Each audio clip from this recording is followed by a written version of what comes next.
Alors,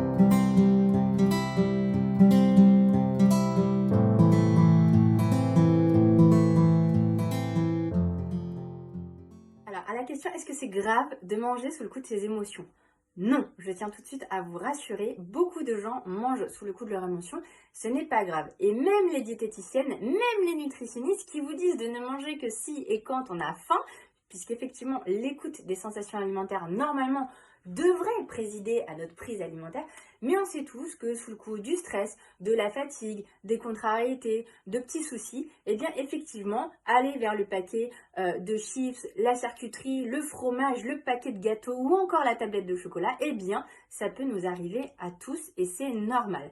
Le conseil que je donne à mes patients quand ça leur arrive, c'est de vérifier ces 3 critères.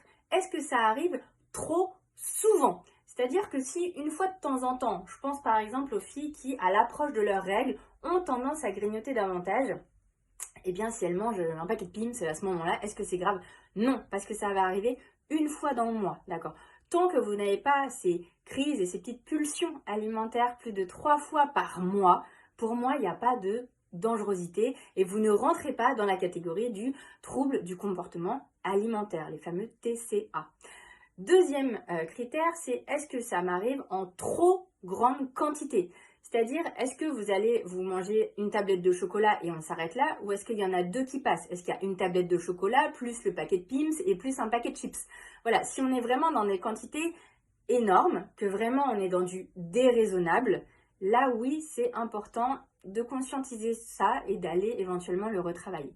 Et enfin, le troisième critère, c'est est-ce que ça a un retentissement sur ma santé?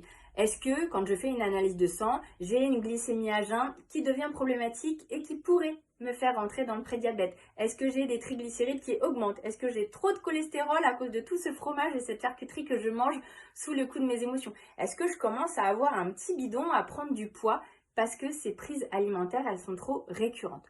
Donc ce que je vous invite à faire, c'est que quand ça arrive, ne culpabilisez pas, mais mangez si ça vous fait du bien. Le but de l'alimentation réconfortante, c'est qu'elle joue son rôle de réconfort. Donc si après vous avez des pensées en mode mais pourquoi j'ai fait ça, c'est stupide, mais j'aurais pas dû, mais c'est nul, nan nan nan, bah l'alimentation, si c'était la tablette de chocolat, elle perd son pouvoir réconfortant et on a un trouble du comportement qui s'appelle le trouble du réconfort. Et ça, c'est quand même dommage. Donc pas de culpabilité et toujours raisonner, ok, ça m'arrive pas si souvent que ça.